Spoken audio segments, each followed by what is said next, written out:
Militarily Speaking, episode 61, The Grateful Nation Project. This episode, we talk with Craig Du Mez, president and founder of the Grateful Nation Project.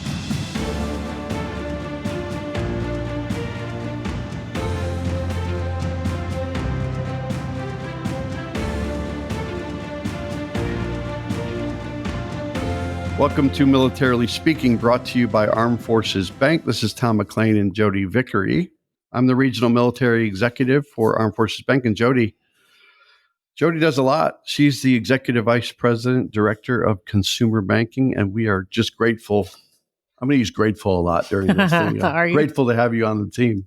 Yeah. And as a co-host. I bet you've been trying to get out of this for a long time, though. That is not true. That is not true. Highlight of my day. Welcome to our show again. I'm going to move past the Tom part of this. We're excited to have you listening and learning about our guest, Craig Du Mez with the Grateful Nation Project.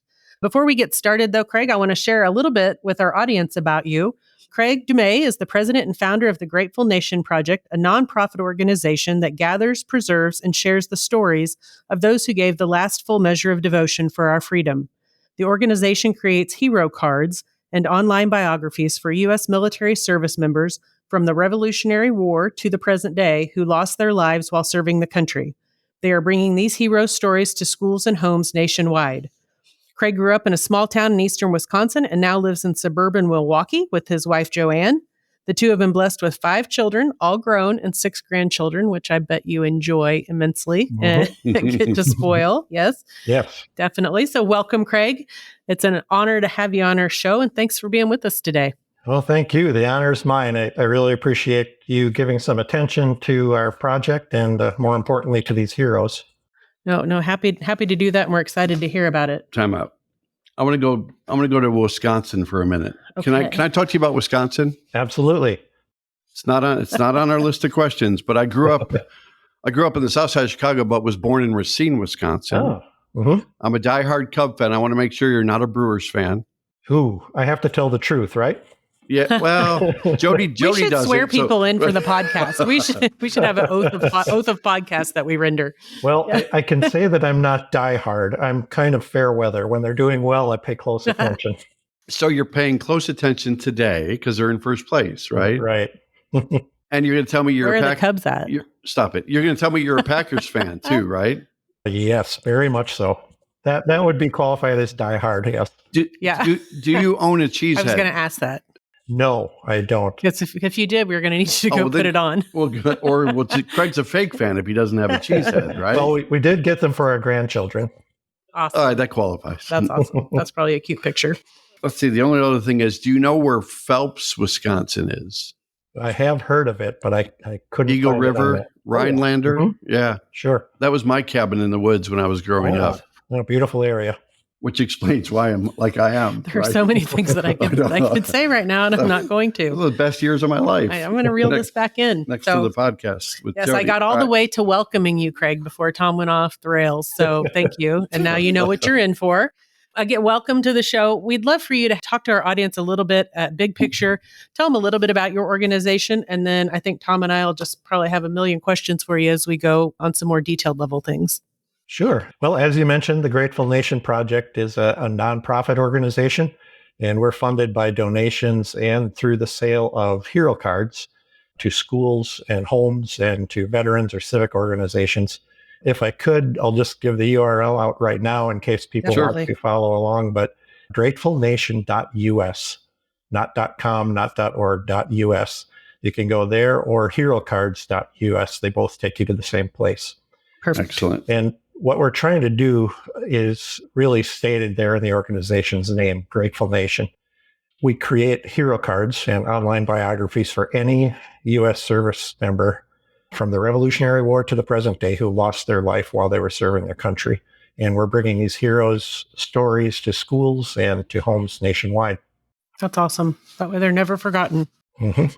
I think, again, going back to Grateful, we talked before we started recording this about how you came to us, how we found you. But Krista Simpson-Anderson from The Unquiet Professional, who we had as a guest several episodes ago, but she brought you to the forefront. I think, Krista, if I'm not mistaken, is now part of your organization on the board as a secretary? Yes, she's on our board of directors, and she's just a very valuable resource. She gives us that Gold Star spouse perspective. That's very important to what we do.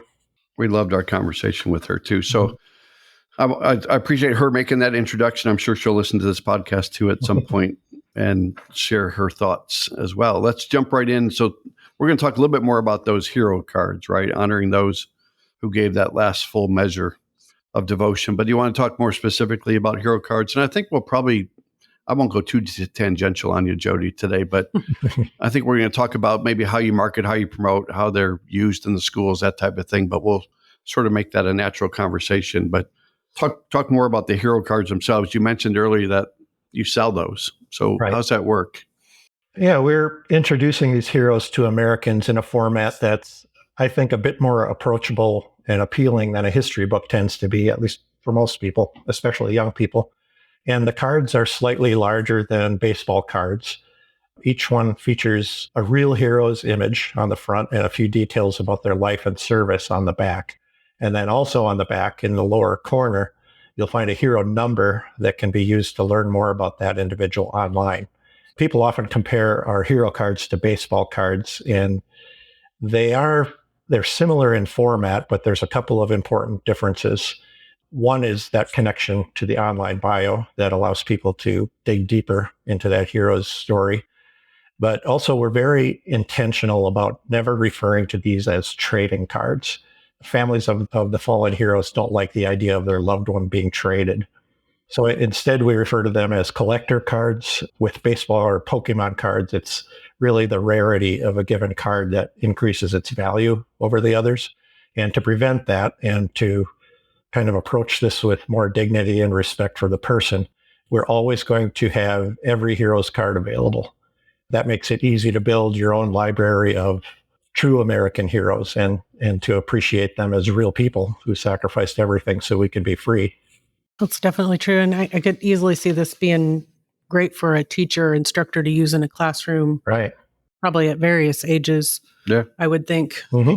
something more hands-on for kids, like you said, than a textbook might be. Sure. And some of our kids are in their 90s. I like that because I just had a milestone birthday, so I'm going to call myself a kid from here on out with Craig's permission. You'll never be 30 again. Yeah. Yeah, well, whatever age I am is the new 30. So you mentioned this, you create the online biographies too for the service members that have fallen, Sure. again, all the way from Revolutionary War to present day. Can you talk about the different types of the depth of information that you're able to go into online? Maybe how do you learn that information to get it out on the website? And how is that online resource used in schools? Sure. I should start by pointing out that what these are not. They're not obituaries. We're honoring these heroes by trying to present them as they were, real people with real families.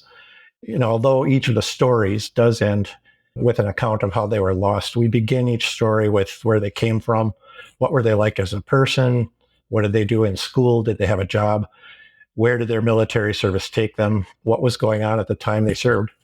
I would like to point out that the bios, we're very deliberate about keeping them brief, but also providing easy ways for people to dig deeper as they become more interested. So in the stories, we don't assume that the reader, especially with young readers, would be familiar with terms like Pearl Harbor or Navy SEAL or even 9/11 or Al-Qaeda. So when you come across a term like that in a story, it's a link to a reliable source explaining what that is. So you can click and go to the History Channel's explanation or the National Archives or National World War II Museum, some trusted source like that. And if a person only looks at the hero card and goes no further, that's okay. At least they've had some introduction to a person who sacrificed everything for our freedom. If they continue on to the online bio, even better, they really can keep digging further as their interest is piqued. And I think the second part of your question was about How do you see schools engaging with this in the classroom, whether it's the hero cards themselves or the online biography portion? Sure, and that really varies. I'm really loving the feedback and the creativity that we are getting back from educators. We designed this to be very flexible, so it can be a very low effort approach for a one-off event, like having Legion or VFW members or surviving families hand out the hero cards at an assembly for Veterans Day or the lead up to Memorial Day, or really anytime. Some schools are using the project as a supplement in their history and social studies curriculum. they'll have students find 3 facts about their hero that aren't found in our online story. And we provide source links at the end of each story for that.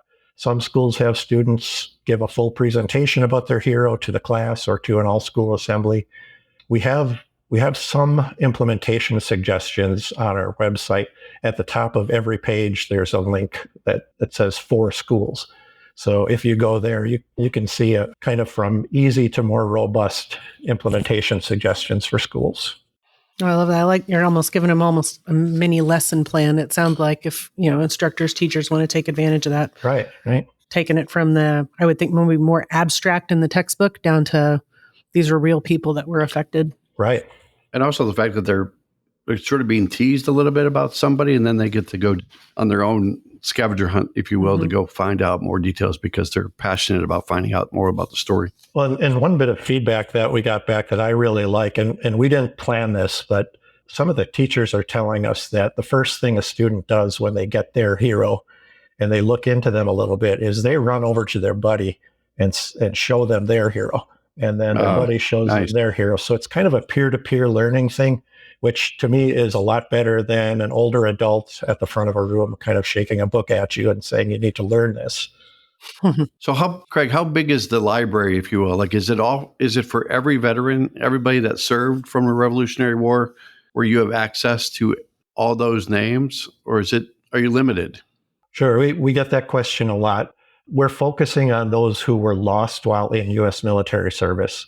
And we draw that line, and it really doesn't matter how they were lost, whether in combat or a training accident, Spanish flu, or even suicide. If they were serving in the military when they lost their life, we'll do a hero card and story on them. Now, that's not to say that those are the only heroes that are out there. To my thinking, anybody who put on the uniform is a hero. Whether they were drafted or enlisted, they answered the call knowing that it could cost them their life. But by focusing on those we lost, and like you said, this is from Revolutionary War to the present day, we have between 1.2 and 1.3 million stories to do. And obviously many of those are lost to history, but we still have our work cut out for us before we could even think about expanding to include all veterans. All of them are heroes for sure, but our mission is to call attention specifically to those who gave the last full measure of devotion. So 1.2 to 1. That's a big number. That's a lot of stories to tell. Right. So even as you had this idea, I think you said 4 years ago, it was an idea and it's evolved to what it is today as the nonprofit organization. How did you even decide where to start? How do you choose the heroes? How does that process work? It seems like, eat an elephant one bite at a time, I guess, but boil the ocean.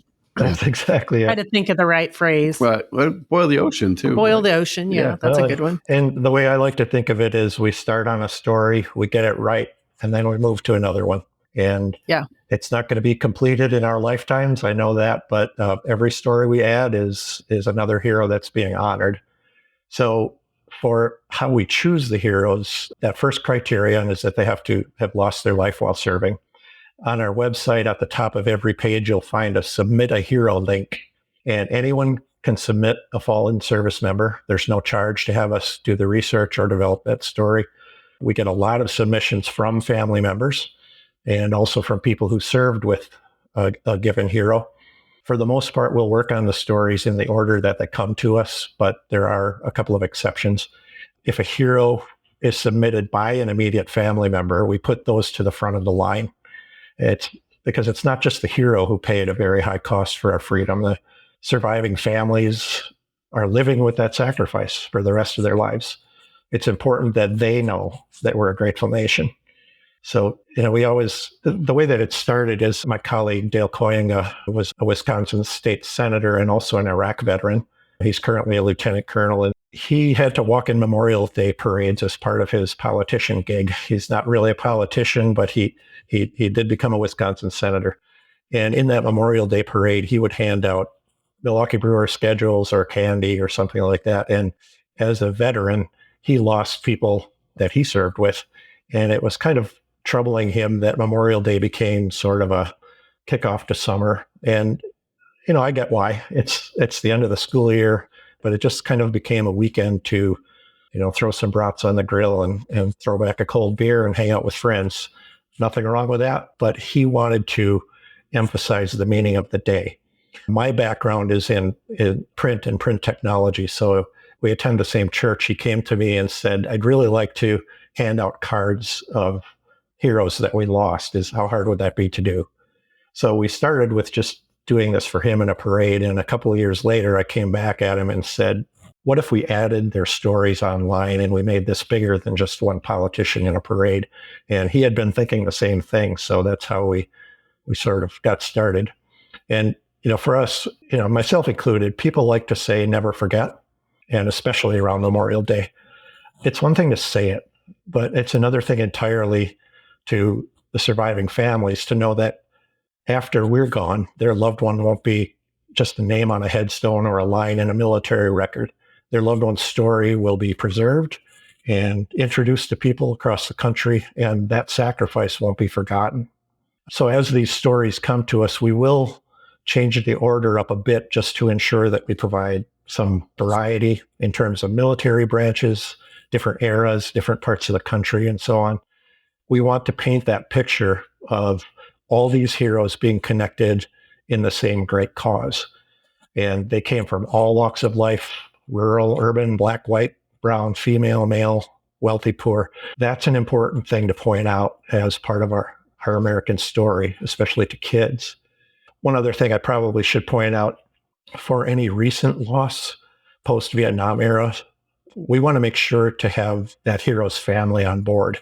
We don't want to surprise anyone or assume that they'd like to have their loved one included. So if you served with someone or someone and you submit them, we will ask for your help in connecting us with the family before we publish anything about that hero.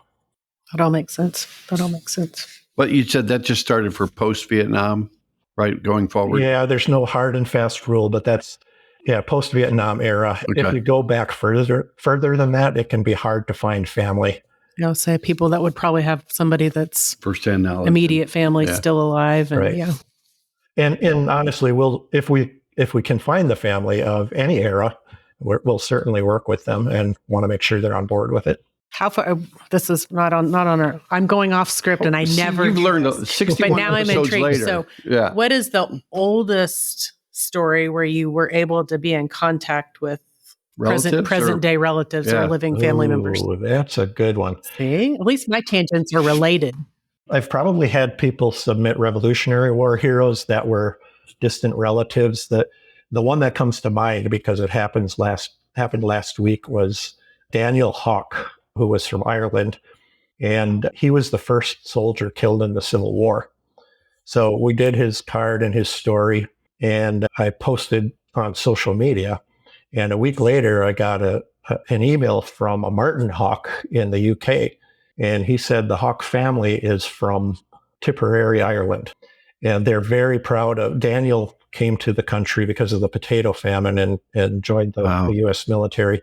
But the family back in Tipperary is very proud of their relatives who came to America and fought with our military. And so he asked if he could get a couple of cards to bring back to Daniel Hawke's hometown and show the remaining family members that we had done this. That's very cool. It's very cool.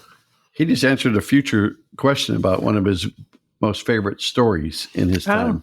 But see, at least when I went off script, it was like related to the topic at hand. Let's chalk it up for the first time that's ever happened for you. But so branding awareness, I think Jodi and I, we struggle with that a little bit, not for our personalities, but just for Armed Forces Bank. Armed Forces Bank dwarfs in comparison to a USA or Navy Federal or Pentagon Fed. I would think that your organization, you have to come up with brand awareness or marketing strategies or ways to build that brand so that people know what you do, how you do such great work. But what are some of your tactics or methods or strategies for getting the word out there beside this podcast? Well, I would say this podcast is one of the best things we have going, especially when you take donations. You don't want to be spending too many donated dollars on awareness building. We have to do it. For us, social media is really important. And I've done everything from run around before a Memorial Day parade and write our URL all over the sidewalk with sidewalk chalk. I'm stealing that one. That's what we call grassroots marketing. Right. I call it poor man's low-level marketing. But yeah, we've done that. We try to connect to different veterans organizations. We had one 12-card pack that we did in conjunction with Folds of Honor. Oh, nice. And so we featured 30 heroes whose children had received Folds of Honor scholarships. And so those kind of relationships help us a lot. We have a few museums that we've gotten our cards into their gift shops. Being honest, we need to do a lot more. We're not out there very, very prominently, but podcasts like this really help a lot.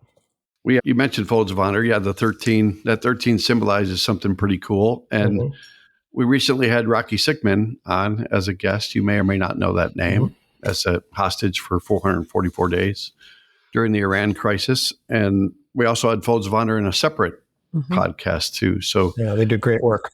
They do. Yes, they do. Man. It's great to find them too. That's not even 6 degrees of separation. That was beyond like Kevin 0.5 degrees. So a day in the life for you, what does a typical day look like for you, Craig, if it comes down to working probably 24/7 on this business, but what's it look like for you? Mostly it's filled with research, communicating with Gold Star and surviving families, writing, photo restoration, and the like. On the research end, it's important to chase down and verify all the story details because these are going into schools. And more importantly, I think we owe it to these heroes to get their story right. Right. One of the more rewarding things that I get to do is sort of rescue faded or damaged photos. And sometimes there's enough left in the original photo that we can take it and make it look like it was taken yesterday. Oh, wow. Then I offer that to the family, and it's very meaningful for them. Quite often we'll have families who are very touched that someone cares. Someone they don't know is grateful to them, to their loved one, and goes to the effort of doing something tangible to honor them. A lot of my time is spent communicating with schools, introducing the Grateful Nation Project, answering their questions. It's not really that difficult to find an educator or an administrator who gets excited about the project. But for most schools, adding something like this requires school board or curriculum committee approval, or maybe more than one teacher to get it approved. So it can take a few calls, some online meetings, or even in-person visits to get the Grateful Nation Project into a single school. I think the add-on to the history class, if you will, is an easy sell to some degree, but still, you're right. There's a little bit of bureaucracy to get it through the curriculum and then have them vet the content and make sure that it meets the standards. And, right. But it's a great way to package up a story of an organization that's doing that such good work. Yeah, and that's part of the reason that we made it so flexible, so that if a school has their curriculum year all planned out and they don't have room to add anything, you could still do the one-off events if you have an assembly for Veterans Day or Memorial Day. And it's a pretty low effort way to get in. Yeah, that makes sense. A lot of perseverance wrapped up in that, I think. When we mentioned your websites earlier, we want to get those in again now and maybe again at the end. But we've got gratefulnation.us or herocards.us. Both go to the same place, you said. That's right. But when they visit either site, they can clearly see the purpose of the organization spelled out as educate, instill gratitude, and honor the fallen. I think you shared a little bit about the heart of that mission or purpose as we've talked already, but are there things that you would add to the mix to help our audience understand kind of the foundation of why you do what you do? Sure. There's two parts to that, I think. A survey came out in late 2022, early 2023 that showed that patriotism was in sharp decline. And it got to a point where I don't have the numbers right in front of me, but it was something like baby boom generation, when they answered the question, how proud are you to be an American? It was something like 78%. And then each succeeding generation, that number went down until you get to Gen Z adults, where they're only 16%. And I am sure about that number. Wow. 16% of Gen Z adults are proud to be Americans. So, when I first saw that, you can either shake your head and complain about it, or you can do something about it. And so we've kind of got started at the same time that the 1619 project and things like that were getting going. And we thought we have to get a different message into schools. And part of it is that so many Americans today have no real direct connection to people who serve in the military. And in some ways, that's really a good thing. Those who served in the past and those who are serving today have been so effective in giving the rest of us freedom and peace that the need for every family to send someone into harm's way isn't as widespread as it's been in the past. I just, growing up in a small town in rural Wisconsin during the Vietnam era, as a boy, I knew a lot of people who served. People I knew getting out of high school were being drafted or were enlisting. Most of my uncles served in the Korean conflict. A lot of grandparents served in World War II. Military service was all around us, really, and it touched everyone in a direct way. Now that, thank God, that's not as widespread, the downside to that is that Americans can be oblivious to what was done for us and about those who are out there right now putting their lives on the line so we can be free. And we found that even the best history or social studies curricula that cover war or the military tend to do it in terms of the maps, the politics, the strategies, the generals and such. But they don't do a lot to introduce students to the real people who fought those wars or to the families who sacrificed so much. So that's really our hope, to kind of bring patriotism back into the classroom, to educate people about someone who did something selfless for you, even though they never met you. So we're hoping that will generate gratitude, produce a truly grateful nation, and that it'll honor those who gave the last full measure of devotion by not letting their memory fade away over time. I love that answer. It's almost like he knew how to answer that question. You know, He's probably thought about it. I want to know if you were the architect behind those three subsets within the purpose, right? Mm-hmm. Right. All right, you're my hero. So donations, right? Go to both websites. There's a donate button or there's an option. Mm-hmm. And so tell our audience what you do with the donations, how you use those dollars that come to your organization. Well, we're just getting started, so we don't have a building, we don't have paid employees. We use donated funds to print and package and ship the hero cards to schools and to individuals, to homes. If your listeners do click on that donate button, they'll see different giving levels to sponsor a certain number of students. Basically, $1 puts one hero card and story into the hands of one student.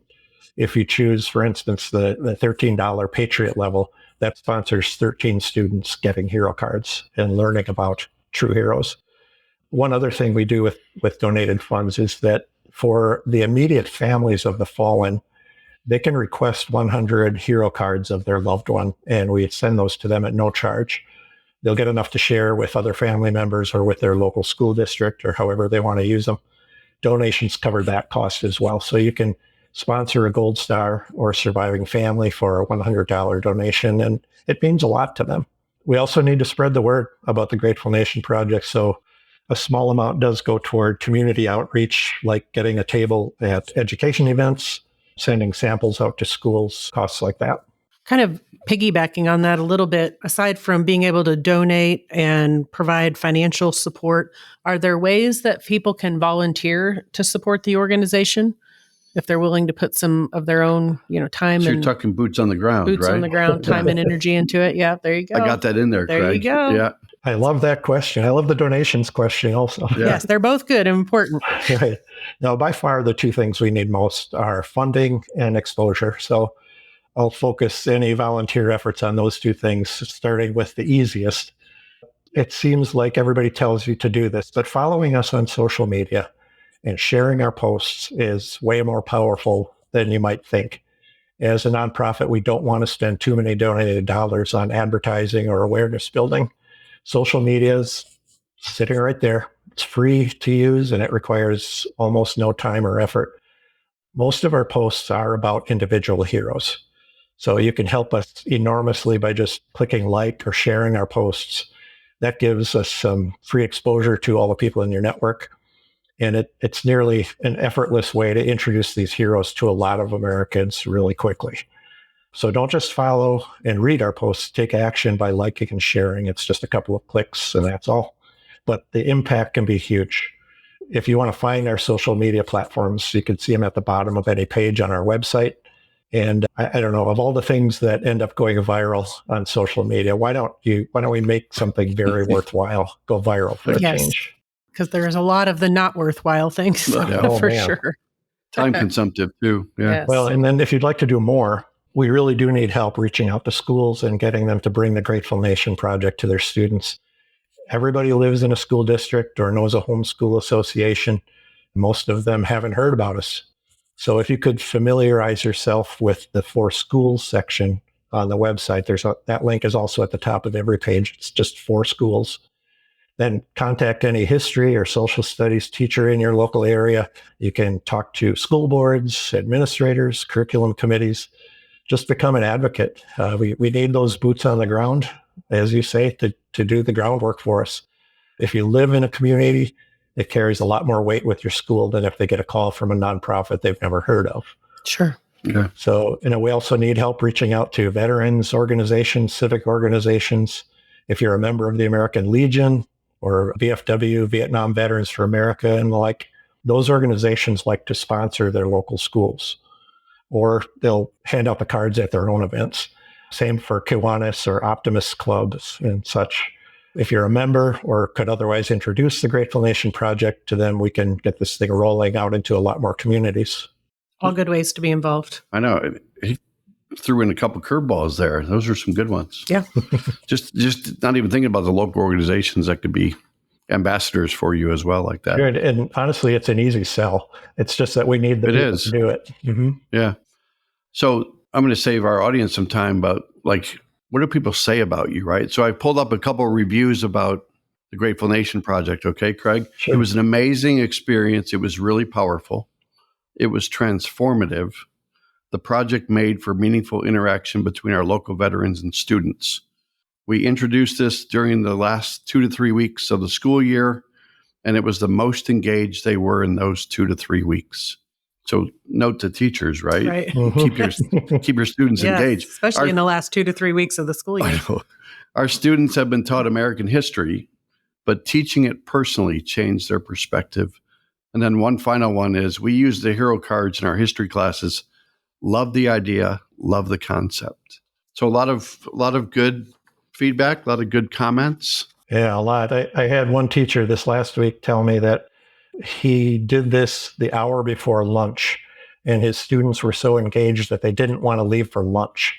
I don't think I've ever heard that before. No, because usually lunch and recess are their two favorite subjects. And the last bell of the day. Yeah, right. Yeah, lunch, recess, and PE class. In that Straight order A. for my kids, right? Yeah. No, that is really good feedback. You had shared the story a little bit ago on my tangential question about the Hawk family in the Revolutionary War. But are there any other stories that you think, or a story that you think would be great to share with our audience, just to show the impact of what you're doing on a different kind of a personal level? I mean, the cards themselves are a personal touch, but I always love a good story. Sure. Since you're doing me the kindness of giving us some exposure, I'll give your podcast a little bit of exposure and focus on. Wait, moment of silence. Hang on. Everybody needs to absorb that. Yeah. Yes. All right. Floor is yours, Craig. No, as you mentioned, you had Krista Simpson Anderson on one of your previous episodes, and she has her own nonprofit called The Unquiet Professional. So her husband, Staff Sergeant Mike Simpson, is one of our featured heroes. If you go to herocards.us and then /hero140, you'll see his story there. He came from a military family, and like most military families, moved around as his father's assignments dictated.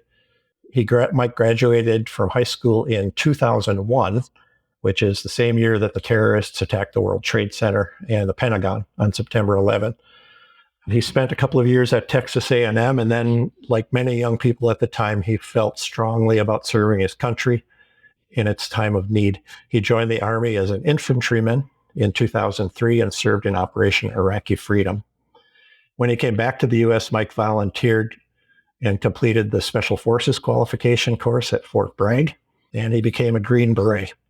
Later, he was deployed to Afghanistan and He was lost while maneuvering on an ATV in a combat operation when he hit a pressure plate IED. And now that I just read off a very short basic facts kind of description, but even in the longer story that's online, we can't possibly capture everything that Mike Simpson was about. But I would encourage everyone to go to Hero 140 and just read that account. We include some details about his childhood, what kind of father he was, what kind of man he was. And you'll get a good feel for the type of stories that we're putting together if you look at that one. Absolutely, we'll do that. Yeah, makes me want to go right now. I mean, it's pretty compelling stuff when you talk about each hero. Like you said, one hero at a time, right? And right. Every story is so important. Get the facts right and let them live forever. And the family appreciates that, I know, and any relative does. Mm-hmm. So we're getting to the end, Craig, believe it or not, 3.5 hours later. You covered a lot of ground, but it was so detailed and so thorough and so explanatory that I don't know if there's any other information you want to share or would like our audience to hear as we widen this down. And by the way, after this, we're going to do a little bit of a military minute game that we play. So we won't hold you here for another He was warned. 30 minutes. But yes.